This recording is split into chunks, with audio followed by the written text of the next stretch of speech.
carta encíclica do Sumo Pontífice Papa Pio XI. Mortalium Animus.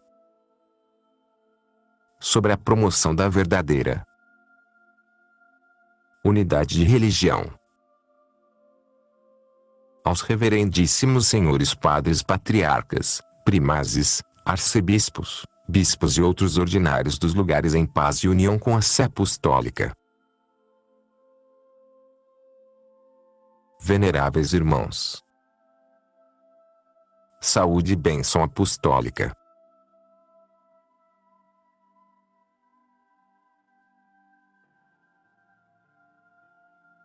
Primeiro, ânsia universal de paz e fraternidade. Talvez jamais em uma outra época os espíritos dos mortais foram tomados por um tão grande desejo daquela fraterna amizade, pela qual, em razão da unidade e identidade de natureza, somos estreitados e unidos entre nós. Amizade esta que deve ser robustecida e orientada para o bem comum da sociedade humana, quanto vemos ter acontecido nestes nossos tempos. Pois, embora as nações ainda não usufruam plenamente dos benefícios da paz, antes, pelo contrário, em alguns lugares, antigas e novas discórdias vão explodindo em sedições e em conflitos civis, como não é possível, entretanto, que as muitas controvérsias sobre a tranquilidade e a prosperidade dos povos sejam resolvidas sem que exista concórdia quanto à ação e às obras dos que governam as cidades e administram os seus negócios. Compreende-se facilmente. Tanto mais que já ninguém discorda da unidade do gênero humano. Porque, estimulados por esta irmandade universal, também muitos desejam que os vários povos cada dia se unam mais estreitamente.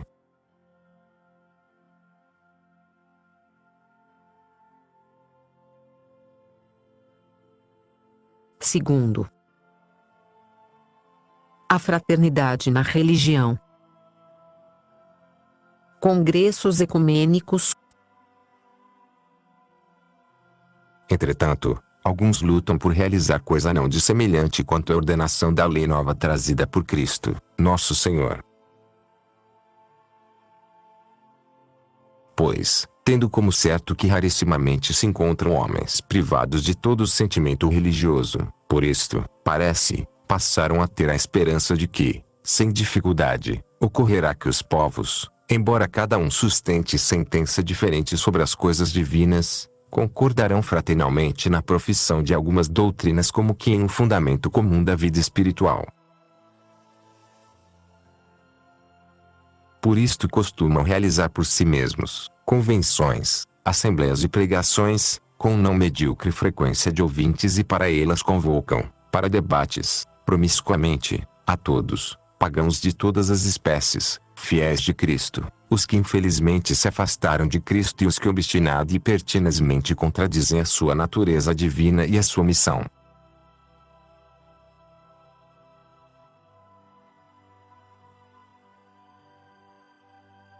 Terceiro, os católicos não podem aprová-lo. Sem dúvida, estes esforços não podem, de nenhum modo, ser aprovados pelos católicos, pois eles se fundamentam na falsa opinião dos que julgam que quaisquer religiões são, mais ou menos, boas e louváveis, pois, embora não de uma única maneira, elas alagam e significam de modo igual aquele sentido ingênito e nativo em nós, pelo qual somos levados para Deus e reconhecemos obsequiosamente o seu império. Erram e estão enganados, portanto, os que possuem esta opinião, pervertendo o conceito da verdadeira religião. Eles repudiam e gradualmente inclinam-se para o chamado naturalismo e para o ateísmo. Daí segue-se claramente que quem concorda com os que pensam e empreendem tais coisas afasta-se inteiramente da religião divinamente revelada.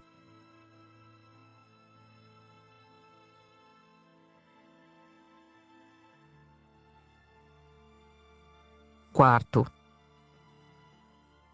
outro erro. A união de todos os cristãos. Argumentos falazes. Entretanto, Quando se trata de promover a unidade entre todos os cristãos, alguns são enganados mais facilmente por uma disfarçada aparência do que seja reto. Acaso não é justo de acordo com o dever? Costumam repetir a miúde que todos os que invocam o nome de Cristo se abstenham de recriminações mútuas e sejam finalmente unidos por mútua caridade. Acaso alguém ousaria afirmar que ama a Cristo se, na medida de suas forças, não procura realizar as coisas que ele desejou, ele que rogou ao Pai para que seus discípulos fossem um? São João, 17,21. Acaso não quis o mesmo Cristo que seus discípulos fossem identificados por este como que sinal e fossem por ele distinguidos dos demais, a saber, se mutuamente se amassem, todos conhecerão que sois meus discípulos nisto, se tiverdes amor um pelo outro. São João, 13,35. Oxalá todos os cristãos fossem um. Acrescentam, eles poderiam repelir muito melhor a peste da impiedade que, cada dia mais, se alastra e se expande, e se ordena o enfraquecimento do Evangelho.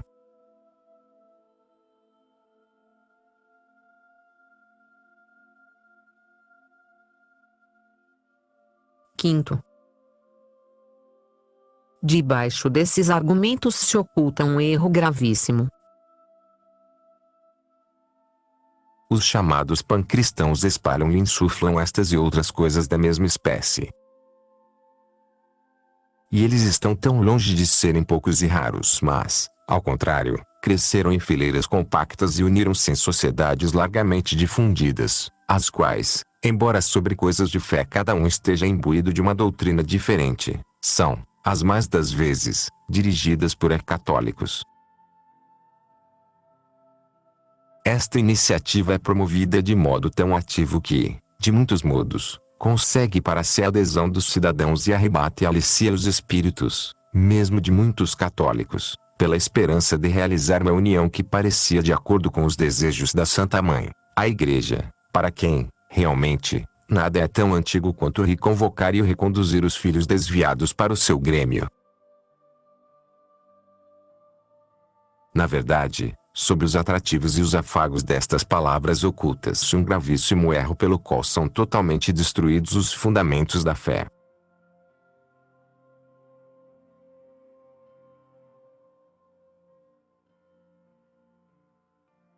Sexto. A verdadeira norma nesta matéria. Advertidos, pois, pela consciência do dever apostólico, para que não permitamos que o rebanho do Senhor seja envolvido pela nocividade destas falácias, apelamos, veneráveis irmãos, para o vosso empenho na precaução contra este mal. Confiamos que, pelas palavras e escritos de cada um de vós, poderemos atingir mais facilmente o povo, e que os princípios e argumentos, que a seguir proporemos, sejam entendidos por ele, pois, por meio deles, os católicos devem saber o que devem pensar e praticar, dado que se trata de iniciativas que dizem respeito a eles, para unir de qualquer maneira em um só corpo os que se denominam cristãos.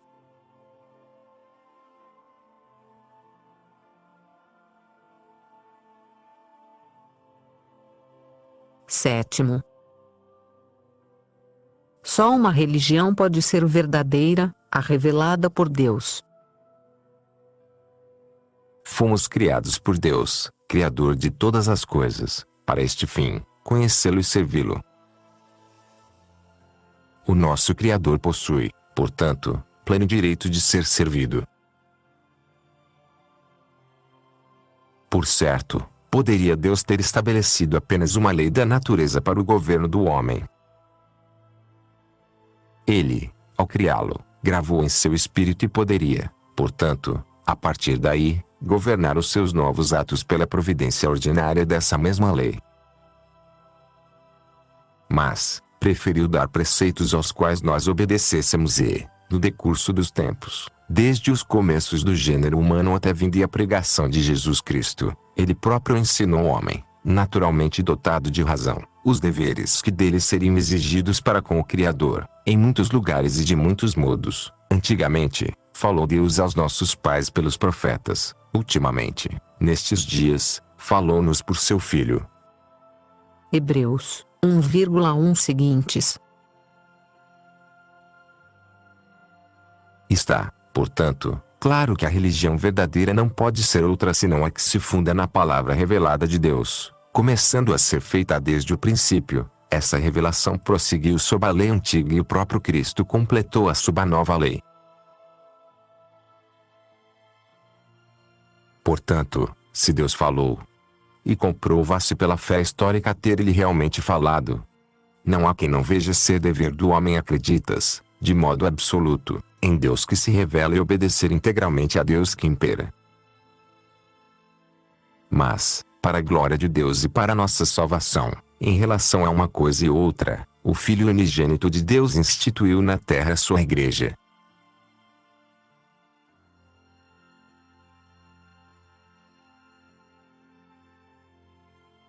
Oitavo. A única religião revelada é a Igreja Católica. Acreditamos, pois, que os que afirmam serem cristãos, não possam fazê-lo sem crer que uma igreja, e uma só, foi fundada por Cristo. Mas, se indaga, além disso, qual deva ser ela pela vontade do seu autor, já não estão todos em consenso. Assim, por exemplo, muitíssimos destes negam a necessidade da Igreja de Cristo ser visível e perceptível, pelo menos na medida em que deva aparecer como um corpo único de fiéis, concordes em uma só e mesma doutrina, sob um só magistério e um só regime. Mas, pelo contrário, julgam que a Igreja perceptível e visível é uma federação de várias comunidades cristãs, embora aderentes, cada uma delas, a doutrinas opostas entre si. Entretanto, Cristo Senhor instituiu a sua Igreja como uma sociedade perfeita da natureza externa e perceptível pelos sentidos, a qual, nos tempos futuros, prosseguiria a obra da reparação do gênero humano pela regência de uma só cabeça. São Mateus 16,18 seguintes, São Lucas 22,32, São João 21,15 a 17. Pelo magistério de uma voz viva. São Marcos 16,15. E pela dispensação dos sacramentos, fontes da graça celeste. São João 3,5, 6,48 a 50, 20,22 seguintes, confire, São Mateus 18,18, etc. Por esse motivo, por comparações afirmou-a semelhante a um reino. São Mateus 13. A uma casa. São Mateus 16,18. A um redil de ovelhas. São João 10,16. E a um rebanho. São João 21,15 a 17. Esta igreja, fundada de modo tão admirável, ao lhe serem retirados o seu fundador e os apóstolos que por primeiro a propagaram, em razão da morte deles, não poderia cessar de existir e ser extinta, uma vez que ela era aquela quem, sem nenhuma discriminação quanto a lugares e a tempos, fora dado o preceito de conduzir todos os homens à salvação eterna. Ide, pois, ensinai a todos os povos. São Mateus 28,19. Acaso faltaria à igreja algo quanto à virtude e eficácia no cumprimento perene desse munus, quando o próprio Cristo solenemente prometeu estar sempre presente a ela? Eis que eu estou convosco, todos os dias, até a consumação dos séculos. São Mateus 28,20. Deste modo, não pode ocorrer que a Igreja de Cristo não exista hoje em todo o tempo, e também que ela não exista hoje em todo o tempo, e também que ela não exista como inteiramente a mesma que existiu à época dos apóstolos. A não ser que desejemos afirmar que, Cristo Senhor ou não cumpriu o que propôs ou que errou ao afirmar que as portas do inferno jamais prevaleceriam contra ela. São Mateus, 16,18.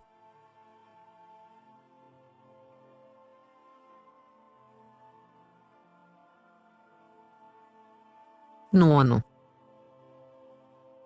Um erro capital do movimento ecumênico na pretendida união das igrejas cristãs. Ocorre-nos dever esclarecer e afastar aqui certa opinião falsa, da qual parece depender toda esta questão e proceder essa multiplicação e conspiração dos acatólicos que, como dissemos, trabalham pela união das igrejas cristãs.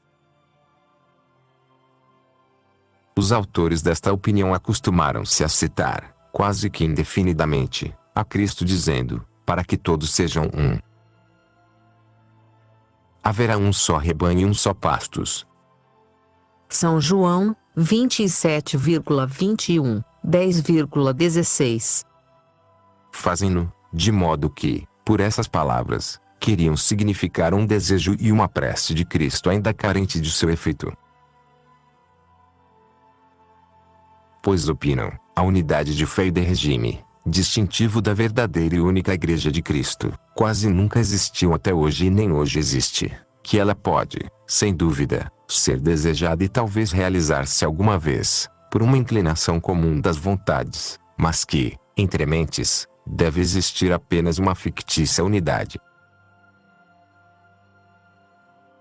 Acrescentam que a Igreja é, por si mesma, por natureza, dividida em partes, isto é, que ela consta de muitas igrejas ou comunidades particulares, as quais, ainda separadas, embora possuam alguns capítulos comuns de doutrina, discordam todavia nos demais.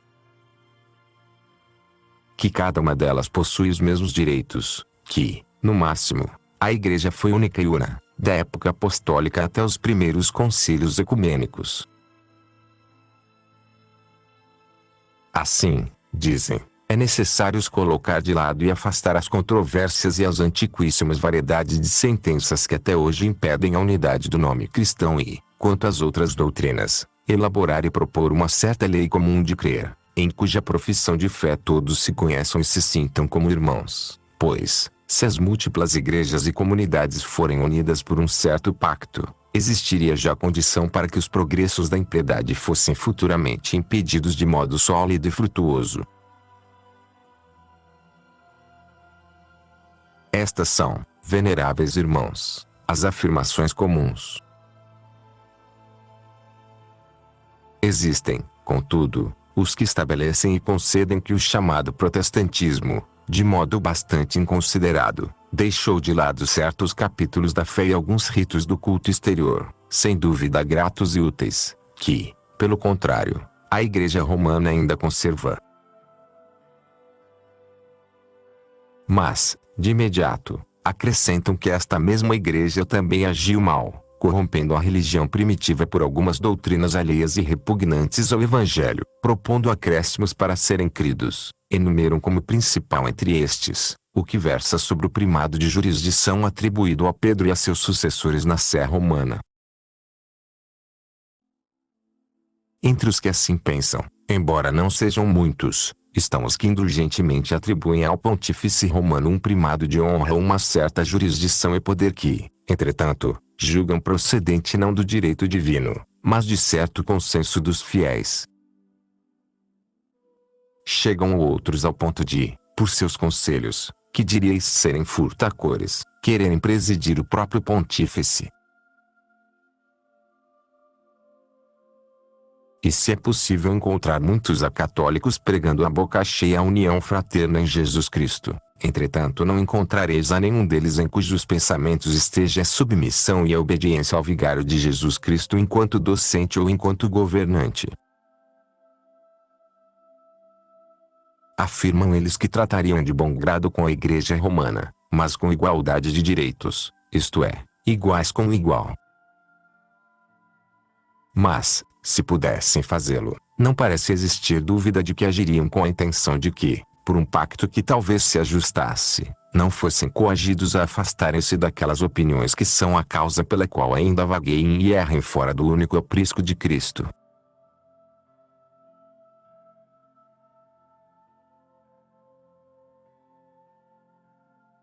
Décimo. A Igreja Católica não pode participar de semelhantes reuniões.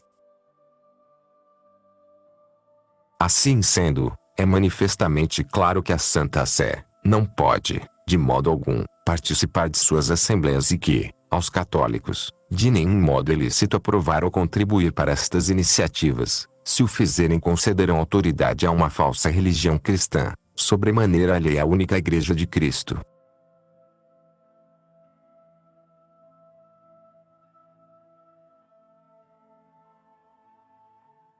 Décimo primeiro. A verdade revelada não admite transações. Acaso poderemos tolerar, o que seria bastante iníquo, que a verdade e, em especial a revelada, seja diminuída através de pactuações? No caso presente, trata-se da verdade revelada que deve ser defendida. Se Jesus Cristo enviou os apóstolos a todo o mundo, a todos os povos que deviam ser instruídos na fé evangélica e, para que não errassem em nada, quis que, anteriormente, lhes fosse ensinada toda a verdade pelo Espírito Santo. Acaso esta doutrina dos apóstolos faltou inteiramente ou foi alguma vez perturbada na igreja em que o próprio Deus está presente como regente e guardião? Se o nosso Redentor promulgou claramente o seu Evangelho não apenas para os tempos apostólicos, mas também para pertencer às futuras épocas, o objeto da fé pode tornar-se de tal modo obscuro e incerto que hoje seja necessário tolerar opiniões pelo menos contrárias entre si. Se isto fosse verdade, dever-se igualmente dizer que o Espírito Santo que desceu sobre os apóstolos, que a perpétua permanência dele na igreja e também que a própria pregação de Cristo, já perderam desde muitos séculos toda a eficácia e utilidade. Afirmar isto é, sem dúvida, blasfemo.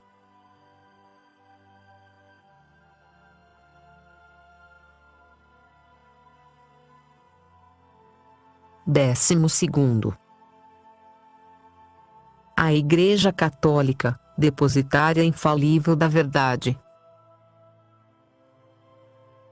Quando o Filho unigênito de Deus ordenou a seus enviados que ensinassem a todos os povos, vinculou então todos os homens pelo dever de crer nas coisas que lhes fossem anunciadas pela testemunha pré-ordenadas por Deus. Atos dos Apóstolos, 10,41. Entretanto, um e outro preceito de Cristo, o de ensinar e o de crer na consecução da salvação eterna, que não podem deixar de ser cumpridos, não poderiam ser entendidos a não ser que a Igreja proponha de modo íntegro e claro a doutrina evangélica e que, ao propô-la, seja imune a qualquer perigo de errar. Afastam-se igualmente do caminho os que julgam que o depósito da verdade existe realmente na terra, mas que é necessário um trabalho difícil, com tão longos estudos e disputas para encontrá-lo e possuí-lo que a vida dos homens seja apenas suficiente para isso. Como se Deus benigníssimo tivesse falado pelos profetas e pelo seu unigênito para que apenas uns poucos, e estes mesmos já avançados em idade, aprendessem perfeitamente as coisas que por eles revelou, e não para que preceituasse uma doutrina de fé e de costumes pela qual, em todo o decurso de sua vida mortal, o homem fosse regido.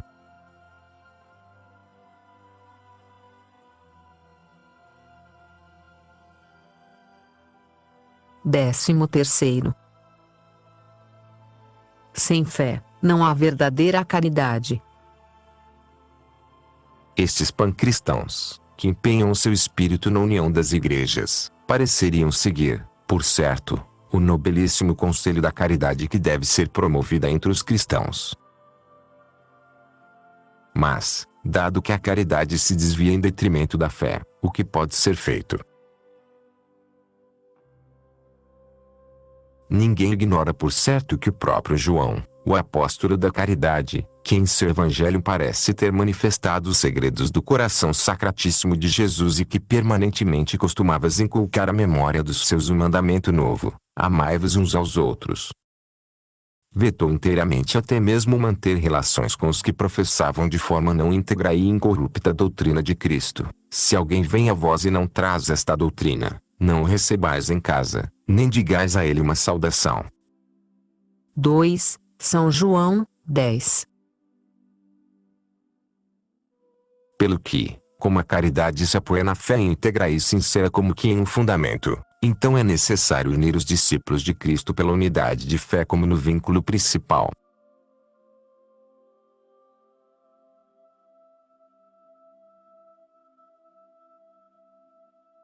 Décimo quarto. União irracional.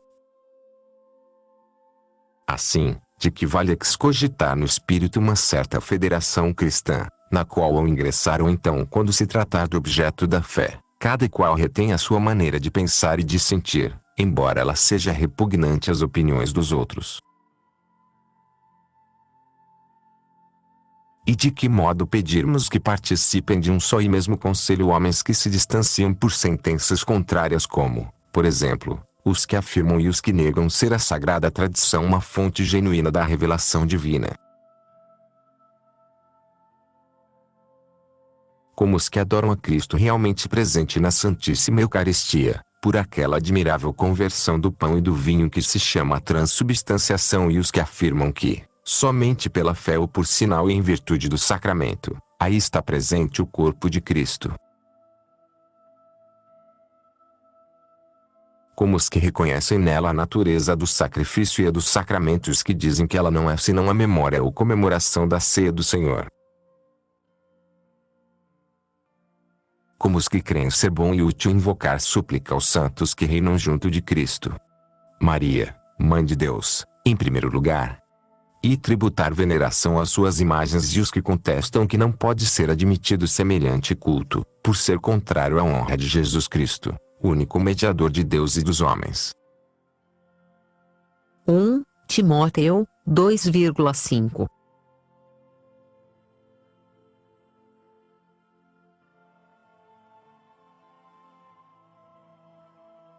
Décimo quinto.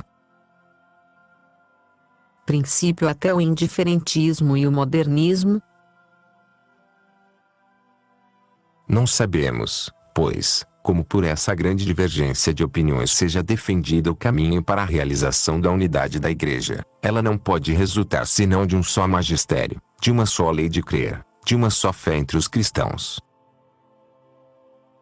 Sabemos, entretanto, gerar-se facilmente daí um degrau para a negligência com a religião ou indiferentismo e para o denominado modernismo. Os que foram miseravelmente infeccionados por ele defendem que não é absoluta, mas relativa à verdade revelada, isto é, de acordo com as múltiplas necessidades dos tempos e dos lugares e com as várias inclinações dos espíritos, uma vez que ela não estaria limitada por uma revelação imutável, mas seria tal que se adaptaria à vida dos homens.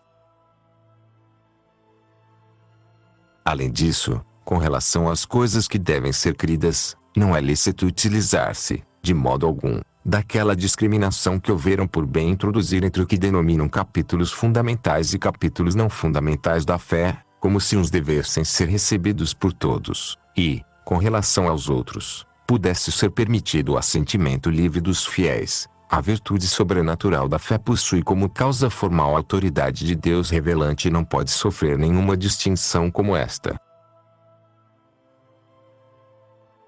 Por isto, todos os que são verdadeiramente de Cristo consagram, por exemplo, ao mistério da augusta Trindade a mesma fé que possuem em relação ao dogma da Mãe de Deus concebida sem a mancha original, e não possuem igualmente uma fé diferente com relação à encarnação do Senhor e ao magistério infalível do Pontífice Romano, no sentido definido pelo Concílio Ecumênico Vaticano. Nem se pode admitir que as verdades que a Igreja, através de solenes decretos, sancionou e definiu em outras épocas, pelo menos as proximamente superiores, não sejam, por este motivo, igualmente certas e nem devam ser igualmente acreditadas, acaso não foram todas elas reveladas por Deus. Pois, o magistério da Igreja, por decisão divina, foi constituído na terra para que as doutrinas reveladas não só permanecessem incólumes perpetuamente, mas também para que fossem levadas ao conhecimento dos homens de um modo mais fácil e seguro. E, embora seja ele diariamente exercido pelo pontífice romano e pelos bispos em união com ele, todavia ele se completa pela tarefa de agir, no momento oportuno, definindo algo por meio de solenes ritos e decretos, se alguma vez for necessário opor seus erros ou impugnações dos hereges de um modo mais eficiente ou imprimir nas mentes dos fiéis capítulos da doutrina sagrada expostos de modo mais claro e pormenorizado.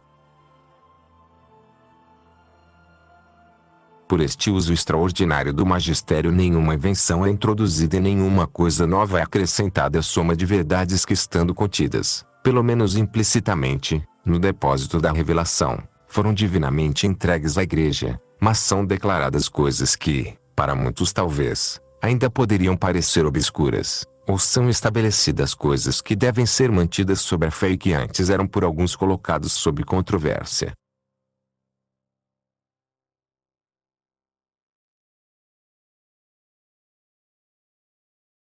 Décimo sexto. A única maneira de unir todos os cristãos? Assim, veneráveis irmãos, é clara a razão pela qual esta sé apostólica nunca permitiu aos seus estarem presentes às reuniões de acatólicos, porquanto não é lícito promover a união dos cristãos de outro modo senão promovendo o retorno dos dissidentes à única verdadeira Igreja de Cristo, dado que outrora, infelizmente, eles se apartaram dela. Dizemos a única verdadeira Igreja de Cristo, sem dúvida ela é a todos manifesta e, pela vontade de seu autor, ela perpetuamente permanecerá tal qual ele próprio instituiu para a salvação de todos. Pois, a mística esposa de Cristo jamais se contaminou com o decurso dos séculos nem, em época alguma, poderá ser contaminada, como Cipriano atesta. A esposa de Cristo não pode ser adulterada, ela é incorrupta e pudica.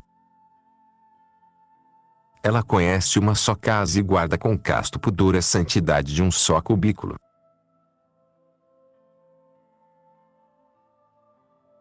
E o mesmo santo mártir, com direito e com razão, grandemente se admirava de que pudesse alguém acreditar que esta unidade que procede da firmeza de Deus pudesse cindir-se e ser quebrada na Igreja pelo divórcio de vontades em conflito.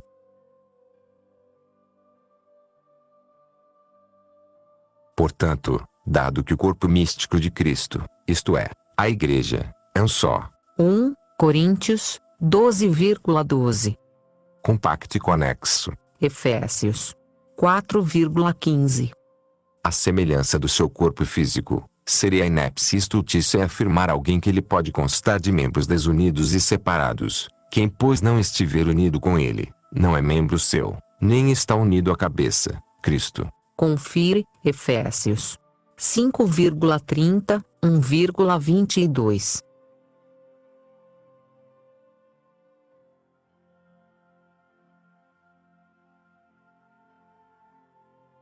Décimo sétimo. A obediência ao Romano Pontífice. Mas, ninguém está nesta única Igreja de Cristo e ninguém nela permanece a não ser que, obedecendo, reconhece e acate o poder de Pedro e de seus sucessores legítimos. Por acaso os antepassados dos enredados pelos erros de Fócio e dos reformadores não estiveram unidos ao bispo de Roma, ao pastor supremo das almas? Aí, os filhos afastaram-se da casa paterna, todavia ela não foi feita em pedaços e nem foi destruída por isso, uma vez que estava arrimada na perene proteção de Deus. Retornem, pois, eles ao Pai comum que, esquecido das injúrias antes gravadas a fogo contra a sé apostólica, recebê-los-á com máximo amor. Pois se, como repetem frequentemente, desejam unir-se conosco e com os nossos, porque não se apressam em entrar na Igreja, mãe e mestra de todos os fiéis de Cristo.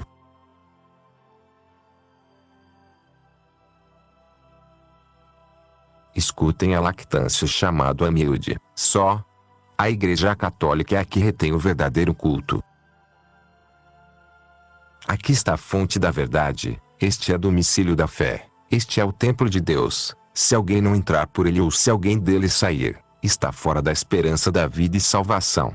É necessário que ninguém se afague a si mesmo com a pertinácia nas disputas, pois trata-se da vida e da salvação que, a não ser que seja provida de um modo cauteloso e diligente, estará perdida e extinta.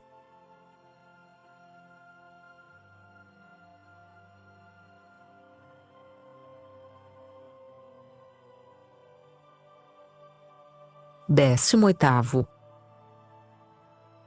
Apelo às seitas dissidentes.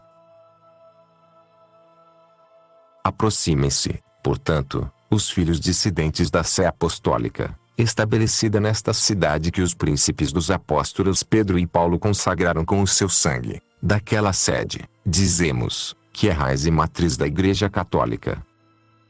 Não com o objetivo e a esperança de que a Igreja do Deus vivo, coluna e fundamento da verdade. 1 Timóteo 3,15.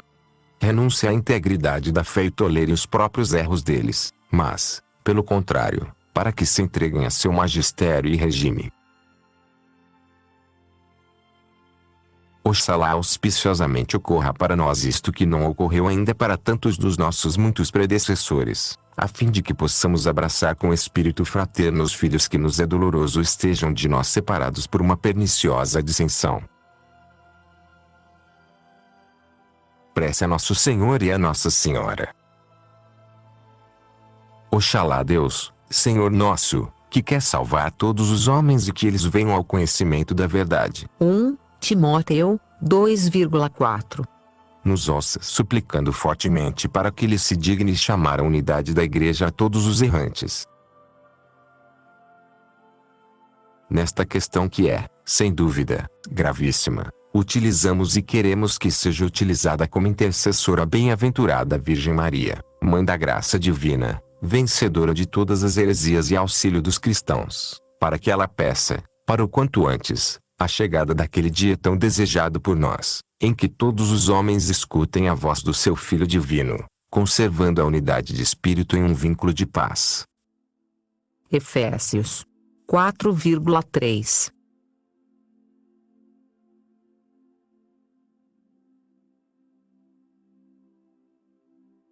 Décimo nono. Conclusão e bênção apostólica. Compreendeis, veneráveis irmãos, o quanto desejamos isto e queremos que o saibam os nossos filhos, não só todos os do mundo católico, mas também os que de nós dissentem. Estes, se implorarem em prece humilde as luzes do céu, por certo reconhecerão a única verdadeira Igreja de Jesus Cristo e, por fim, nela tendo entrado, estarão unidos conosco em perfeita caridade. No aguardo deste fato, como auspício dos dons de Deus e como testemunho de nossa paterna benevolência, concedemos muito cordialmente a vós, veneráveis irmãos, e a vosso clero e povo, a bênção apostólica. Dado em Roma, junto de São Pedro, no dia 6 de janeiro, no ano de 1928, festa da Epifania de Jesus Cristo, Nosso Senhor, sexto de nosso pontificado. Pio, Papa 11º.